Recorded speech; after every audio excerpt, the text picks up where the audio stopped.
বন্ধুরা আমার, আগামী 12ই ফেব্রুয়ারি ত্রয়োদশ জাতীয় সংসদ নির্বাচন। এই নির্বাচনটি আমাদের জন্য, এই রাজকান্দিবাসীর জন্য, এই সাজাইলবাসীর জন্য, আমাদের কাশিয়ানী উপজেলাবাসীর জন্য অত্যন্ত গুরুত্বপূর্ণ। আপনার এই নির্বাচন, আপনার এই 12ই ফেব্রুয়ারির নির্বাচন নির্ধারণ করবে আগামী 5 বছর এই রাজকান্দিবাসী কেমন থাকবে। আপনার ওই 12ই ফেব্রুয়ারির নির্বাচন নির্ধারণ করবে আগামী 5 বছর এই সাজাইলবাসী কেমন থাকবে। আপনার ওই 12ই ফেব্রুয়ারির নির্বাচন নির্ধারণ করবে আগামী 5 বছর এই কাশিয়ানীর মানুষ কেমন থাকবে। বন্ধুরা আমার, এ কারণেই বললাম এই কথাটি, আমাদের এই অঞ্চলের মানুষ একটি বিশেষ দলের প্রতি তাদের দুর্বলতা রয়েছে, একটি বিশেষ মার্কার প্রতি তাদের দুর্বলতা রয়েছে। সেই দলটি কিন্তু এবার নির্বাচনে নেই, সেই মার্কাটিও কিন্তু নির্বাচনে নেই। এবার এ কারণেই কিন্তু আরো বেশি দায়িত্ব এসে গেছে আমাদের এই কাশিয়ানীবাসীর প্রতি। মুক্তিযুদ্ধের সপক্ষে শক্তি দুটি, একটি বাংলাদেশ জাতীয়তাবাদী দল বিএনপি, আর একটি আওয়ামী লীগ। আওয়ামী লীগ যেহেতু এবার নির্বাচনে নেই, আওয়ামী লীগের প্রতীক নৌকাও কিন্তু এবার নির্বাচনে নেই। এজন্যই অবশ্যই আমাদেরকে সিদ্ধান্ত নিতে হবে। আমি বিশ্বাস করি এই কাশিয়ানীবাসী, এই সাজাইলবাসী, এই রাজকান্দির মানুষ কখনোই কোন স্বাধীনতা বিরোধী শক্তিকে তারা তাদের ম্যান্ডেট দিবে না।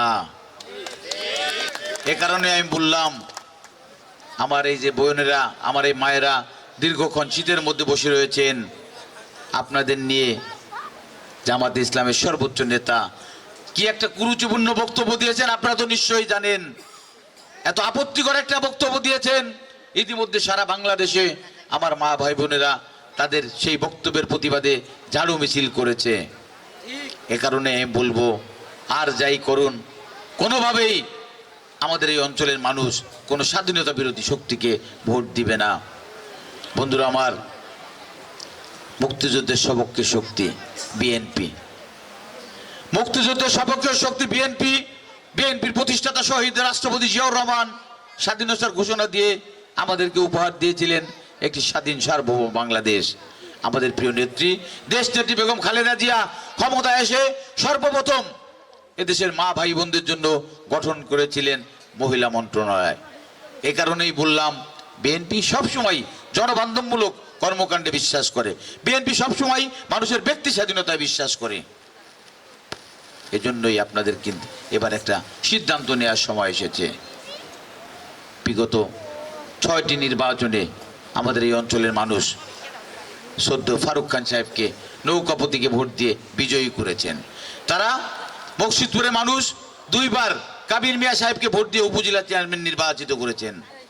মকসুদপুরের মানুষ 3 বার শিমুল সাহেবকে ভোট দিয়ে নির্বাচিত করেছেন। আমি আপনাদের এই অঞ্চলের সন্তান, আমার বাড়ি এই পার্শ্ববর্তী মহেশপুর ইউনিয়নে। আমি আপনাদের সন্তান হিসেবে, আপনাদের ভাই হিসেবে আমি কি একটিবারের জন্য দল মতের ঊর্ধ্বে গিয়ে আপনাদের রায় কি প্রত্যাশা করতে পারি না? আপনাদের একটা ভোট কি আমি আশা করতে পারি না? আপনাদের প্রতিনিধি হিসেবে আমি ওই মহান সংসদে কথা বলি, সেটা কি আমি আপনাদের কাছে প্রত্যাশা করতে পারি না?